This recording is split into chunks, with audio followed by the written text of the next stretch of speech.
Bueno, hay una cita entre el presidente de la Corte Suprema y autoridades de la Asociación de Municipalidades con alcaldes mapuches. Tuvo lugar el día de hoy este encuentro en el cual 9 alcaldes expusieron su preocupación por los allanamientos realizados en sus comunas. Queremos saber más de este tema y para eso nos acompaña el alcalde de Tirúa, Adolfo Millamur. Muchas gracias por estar junto a nosotros, alcalde. A usted, Viviana. Bueno, primero cuéntenos un poco de esta reunión, de qué se trató. Me imagino los temas que se tocaron obviamente tienen que ver con la situación que se está dando en el sur de nuestro país y cuál fue un poco la recepción y la respuesta que tuvo por parte del presidente de la Corte Suprema. Bueno, primero fue una importantísima reunión para nosotros porque, si bien es cierto, estamos asociados hace no más de 2 años como Asociación de Alcaldes Mapuche y hemos tratado de poder interactuar con los distintos actores que existen en Chile, especialmente de la institucionalidad del Estado. Hablamos con la Presidenta de la República hace poco y logramos también de ser recibidos por el presidente, la máxima autoridad en materia de justicia.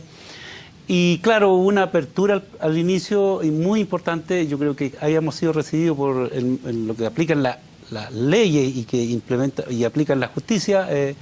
Para nosotros tiene una tremenda importancia porque no creo que haya habido otra instancia que en la casa principal de justicia se hayan recibido a los mapuches para poder escuchar la versión desde nuestra mirada con respecto a por qué suceden las cosas que suceden en nuestra región, octava, novena y 10ª región. Entonces, fue una reunión muy franca, diría yo, muy buena. Creo que el presidente tuvo la apertura y la voluntad de escuchar por qué suceden las cosas como suceden. Le comentábamos que aplicar leyes en este tiempo, sin no tomar en contexto histórico que hemos tenido que vivir nosotros los mapuches, normalmente se termina equivocando en cuanto a la determinación final. Entonces, una muy rica conversación. Desde ese punto de vista, del tema que tiene que ver netamente con la justicia, ¿qué estaría pasando? ¿Dónde se está fallando? ¿Cuál fue la principal problemática que ustedes le expusieron al presidente de la Corte Suprema? Primero le hacíamos entender de que, si bien es cierto, este es un problema político, pero que tiene alcance jurídico.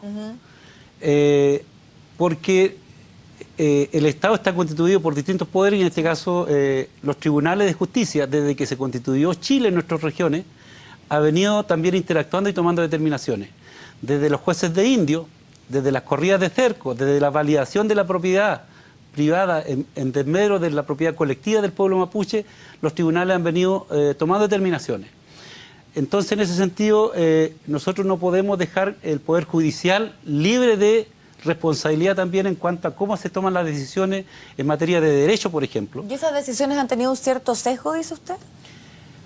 Reconocía al presidente de que efectivamente hay una falta de conocimiento en cuanto a la formación de los jueces, de conocer instrumentos internacionales, conocer el 169, la Declaración Universal de los Derechos de los Pueblos Indígenas, de también poder dimensionar la cosmovisión del pueblo mapuche. No hay que olvidar de que en los territorios donde hay conflicto hoy día se han hecho leyes en un contexto y en una coyuntura determinada. Por ejemplo, la gran problemática que se tiene hoy día con las empresas forestales fue porque se legisló y se normalizó la propiedad de las empresas forestales en dictadura militar cuando los mapuches no tenían derecho a reclamar.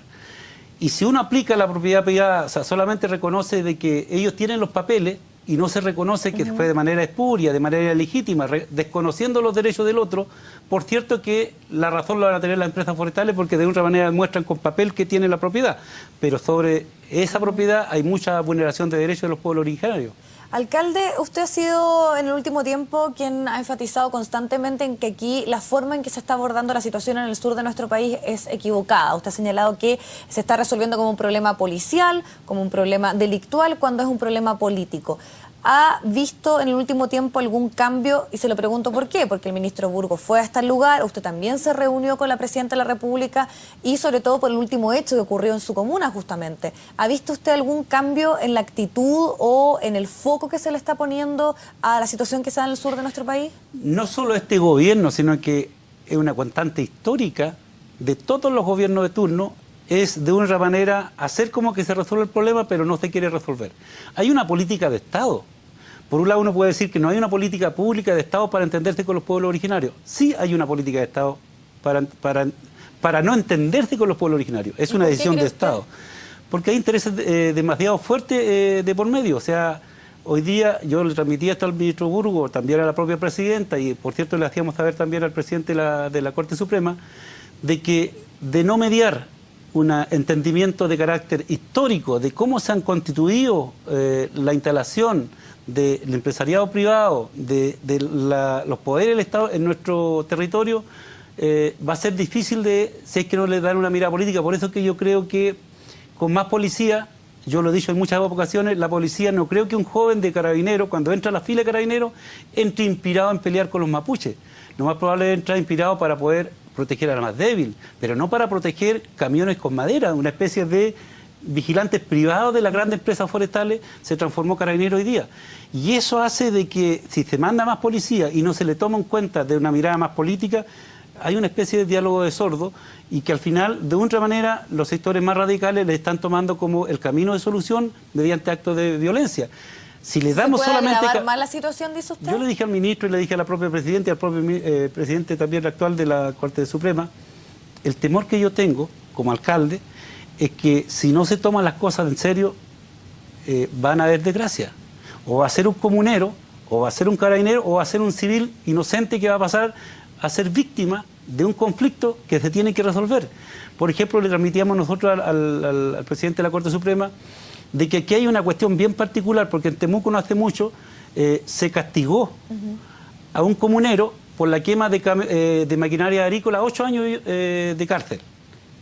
Es una facultad, es un delito, no soy yo para decir si está bien o está mal, pero hay una sentencia.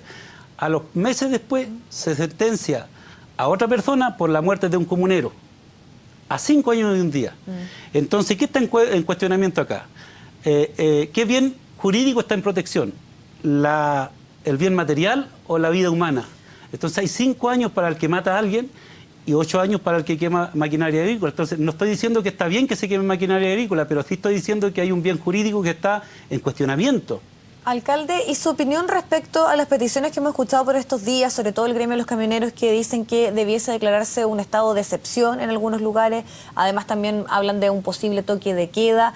Y es cierto, se ha concentrado un poco en el último tiempo la discusión respecto a cómo poner más medidas de seguridad, más carabineros, está un poco focalizado en eso.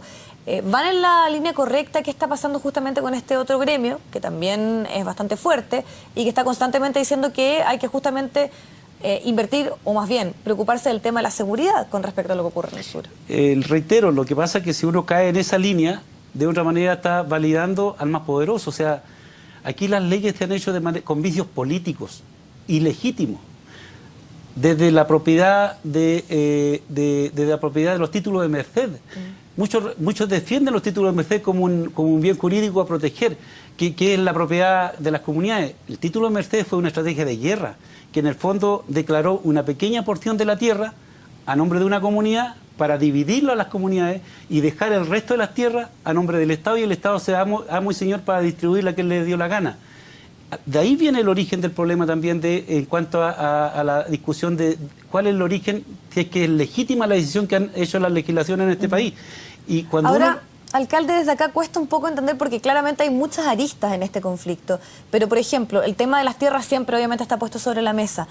¿Hay voluntad de tal vez los sectores más radicalizados en avanzar, en lograr un acuerdo, y eso pasa netamente por el tema de tierra? Lo que pasa es que lo que yo observo como alcalde, que creo en el diálogo, en la democracia, lo que se está configurando una especie de polarización. Sí. Y cada vez se hace más difícil el diálogo. Y cuando el diálogo no es el instrumento de entendimiento, por cierto que es un camino difícil de abordar. Estoy preocupado por el desenlace que se está llevando en cuanto a hacer tan porfiado la institucionalidad del Estado de seguir insistiendo en más carabineros. Porque claro, por cierto que Carabineros tiene que resguardar el orden público. En Chile hay demasiada necesidad de resguardar el orden público en otras materias, pero no para que vayan a resguardarle los árboles a la empresa privada. Creo que estamos en un país que, de otra manera, mire... ¿Y hasta ahora la forma en que el gobierno ha llevado el tema, usted cree que ha sido un fracaso? Porque usted señala que esto no tan solo ocurre en esta administración, sino también en las anteriores. 2 años se están cumpliendo, usted ha tenido reuniones. ¿Hasta ahora ha visto algún tipo de cambio? No. Yo creo que no, porque hay demasiados intereses de por medio que están de otra manera direccionando las decisiones. O sea, yo creo que hay un tema de fondo que tiene que ver con los intereses económicos que de otra manera están ahí colisionando los intereses de los pueblos originarios. Y ahí yo creo que hay que ser valiente, hay que ser corajudo para poder tomar determinaciones fuertes, porque de lo contrario nos vamos a ser observadores de desgracia. Y muy corto, y solo para terminar, y sobre todo porque usted conoce muy bien el tema, ¿qué hay detrás de todos los últimos actos de violencia? ¿Quiénes están detrás? ¿Cuáles son los grupos? Porque también hay preocupación de otros sectores que señalan cómo no se han podido detener, porque seguimos constantemente escuchando. Muchas veces hay temas que no tienen que ver con las demandas de los pueblos originarios, tienen que ver más bien con robo de madera, y todo finalmente pasa a confundirse un poco. Claro, cuando uno establece un discurso del tema de robo de madera, no quiero validar el concepto porque es una equivocación de conceptualizar bajo el robo, porque ¿quién robó a quién? Las tierras que están hoy día en conflicto, que ocupan las empresas forestales, eran de las comunidades mapuches de 40 años. ¿Y usted justifica la violencia o la forma en que finalmente se van haciendo esa demanda? Yo creo en la democracia, creo en el diálogo, jamás justificaría la violencia como para poder llegar a lo que uno quiere. Pero con lo que estamos haciendo, con lo que está haciendo el país, está facilitando ese tipo de conducta para poder resolver los problemas. Y eso es grave. Eso para mí es preocupante porque de otra manera no... Claro, desde Santiago es fácil observarlo desde allá, pero a nosotros nos toca convivir con esa realidad. A mí me toca, estoy preocupado que los llamados por teléfono a veces me digan, pasó alguna tragedia. A mí me preocupa eso. Y eso yo creo que hay que tener un acto de humanidad. Está bien que vivamos, los que viven en Santiago, en el poder central, no se preocupen lo que pasa en la periferia de Chile, pero la provincia de Arauco, la 8ª región, la 9ª región, es parte de Chile. Y entregamos muchos recursos naturales a este país y no es posible que tengamos la indiferencia como respuesta a la situación que estamos viviendo. Claro, para usted sigue habiendo entonces falta de voluntad política para solucionar el tema. Le agradecemos muchísimo haber estado junto a nosotros y poder tener mayores antecedentes respecto a lo que está sucediendo. Que esté muy bien.